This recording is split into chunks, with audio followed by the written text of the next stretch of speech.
Traffic jam নিয়ে কথা বলতে শুরু করলে আমাদের মাথায় হাজারটা ডিসঅ্যাডভান্টেজ চলে আসে। সত্যি কথা বলতে কি, সকল জিনিসের কিছু পজিটিভ দিক থাকে। ট্রাফিক জ্যাম আসলে তার ব্যতিক্রম না। আমি আজকে কিছু ট্রাফিক জ্যামের যুগান্তকারী পজিটিভ দিক নিয়ে কথা বলতে চাই। আহ, প্রথমে আসা যায় ঘুম সম্পর্কে।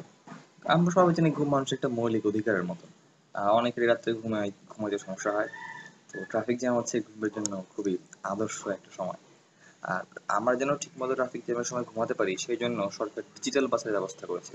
ফুল এসি বাস, উন্নত মানের চেয়ার, কোনো ধরনের কোনো সমস্যা হয় না। নাকে তেল, ডিজেল, পেট্রোল যা দরকার সব দিয়ে নিশ্চিন্ত মনে ঘুমানো যায়। আর যেসব বাস এসি নাই তাদের জন্য আগে কথা, তাদের জন্য আরো ভালো। সেই সব লোকগুলো হিট রেজিস্ট্যান্ট মানুষ হিসেবে গড়ে উঠবে, কারণ দিন দিন যে হারে গরম পড়তেছে, আমরা যদি বাসে জ্যামের মধ্যে গরমে যদি আমরা ট্রেনিং নেই যে কিভাবে গরমকে টলারেট করতে হয়, তবে সেটা আমাদের ক্লাইমেট চেঞ্জ মোকাবেলায় খুব গুরুত্বপূর্ণ ভূমিকা পালন করতে পারে। আরো একটা অ্যাডভান্টেজ বলা যায়, যে বাসে আমরা যখন দাঁড়ায় থাকি বা ঘুমায় থাকি, তখন আসলে আমাদের সিক্স সেন্স খুব ভালো মতো কাজ করে। কিভাবে? কারণ যে কোনো সময় পকেট মার কিন্তু আমাদের পকেট মেরে দিতে পারে। তো পকেট মার যেন পকেট না মারতে পারে, সেই জন্য আমাদেরকে পঞ্চ ইন্দ্রিয়ের পাশাপাশি আরো একটা এক্সট্রা ইন্দ্রিয়কে কাজে লাগাতে হয়। জাস্ট ইমাজিন, আমরা যদি বাংলাদেশের মানুষের এভাবে সিক্স সেন্স জাগ্রত করতে পারি, তাহলে তো দেশ থেকে চোর, বাটপার, পকেট মার সব নিশ্চিহ্ন হয়ে যাবে। ঠিক না? আহ হাতে সময় আছে আরো কিছু অ্যাডভান্টেজ বলা যায়, যেমন আমরা যখন ট্রাফিকের সময় বসে থাকি, তখন হকাররা বিভিন্ন জিনিস বিক্রি করতে আসে।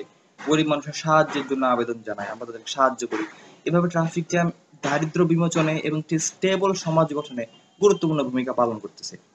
তারপরে বলা যায় যে যেসব লোকেরা সারাদিন অফিসে কাজকর্মে থাকে বা ছেলে মেয়েরা পড়াশোনায় ব্যস্ত থাকে, তো জ্যামে পড়লে তারা একটু গান শুনতে পারে, একটু ফেসবুক চালাতে পারে, অথবা পাশে যদি কেউ থাকে তো তখন একটু কথা বলার সুযোগ সৃষ্টি হয়। তাছাড়া আবার যারা ছবি তুলতে পছন্দ করে, গাড়িটা যখন চলতে থাকে তখন তো ছবি তোলা যায় না, ব্লার হয়ে যায়। তার মানে ট্রাফিক জ্যাম আসলে ফটোগ্রাফিকেও মানে একটা অন্য লেভেলে নিয়ে যাওয়ার চেষ্টা করতেছে।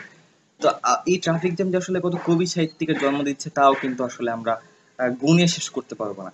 তো সবকিছু বলতে গেলে আসলে ট্রাফিক জ্যাম একটা খুব ডাইভার্স অ্যাডভান্টেজ আছে, যা আসলে মানে খুবই গুরুত্বপূর্ণ ব্যাপারটা। তো জয় হোক ট্রাফিক জ্যামের, এই কথা বলে আমি আমার বক্তব্য শেষ করছি। ধন্যবাদ সবাইকে।